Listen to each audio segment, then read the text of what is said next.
According to recent figures, the number of children heading into care is the highest it's been for 30 years. This means over 9,000 more foster families are urgently needed across the UK. Well, two people who know only too well the importance of fostering TOWIE stars Lydia Bright and her mum, Debbie Douglas. Debbie's been fostering children for over 20 years and over that time has cared for, well, she said not entirely sure what the number is, but it's around 250 children. Wow. Welcome, both of you now. You got into this really just by a bit of a fluke. Yeah, totally. Just met somebody in a restaurant and she was really struggling. She had lots of babies and kids and I said, do you want me to help you? Because she wanted to go to the toilet with one of them. When she come back, I said, oh, are they all yours? She went, no, I'm a foster carer. And I went, oh, I'd quite like to do that. And at the time I had Lydia and Georgia in a double buggy. Her sister is a year older, so I only had a year between the eldest two, in high chairs with me. And she said, oh, give me your number. I don't know the woman's name.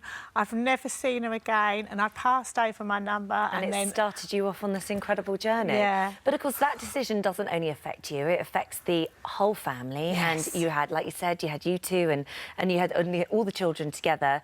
What was it like for you growing? It must have been a very busy household. Definitely. I think for me, because I never knew any different, because I think I was only about 2 when Mum and Dad decided to become foster carers. I don't really remember life without it, and it was very chaotic.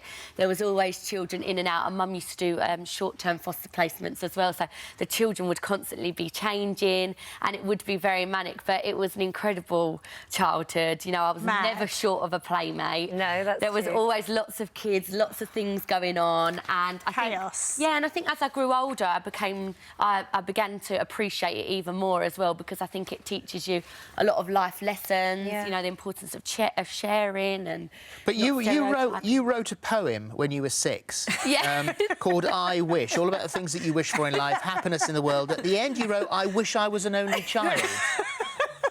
You were 6 years old, though. You were probably thinking, I want my own toys. I did. She I was sick of people breaking my toys. She was a real, she loved her own space as well, Lydia. I mean, I've got 4 birth children, so out of the 4, Lydia was one who used to hide in her bedroom with her Barbies, you know, and lock the door, barricade the door. But with all we were saying, with all, like, the 100 negative things that she can tell you about fostering, there's a million. But there have been moments for you. You said that occasionally you did get, in the early days, you got upset.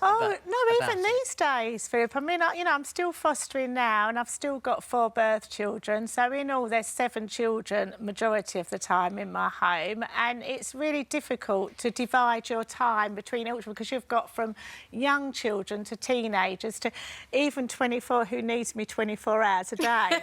You know. What about having to, because obviously fostering, it's not like adopting where they're with you forever. No. What about when you have to say goodbye? Because I think that would be the bit that I'd find most painful. Well, I thought that when I first started fostering, and it is the most painful, but it is also, you've got the contrast of being the most rewarding, because I've always said if there's anything that I want to say on my dying bed is that I've made a difference.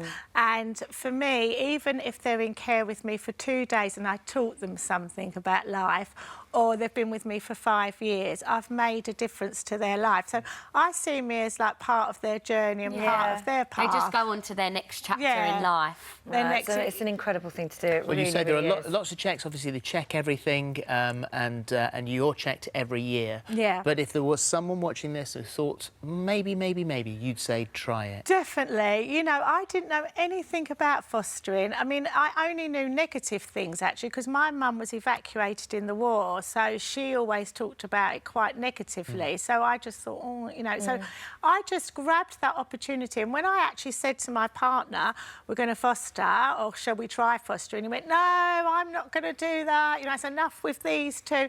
And we've never looked back. And I can honestly say that I wouldn't have wanted to do anything else. I don't ever look back and think, oh, there's any regret at all.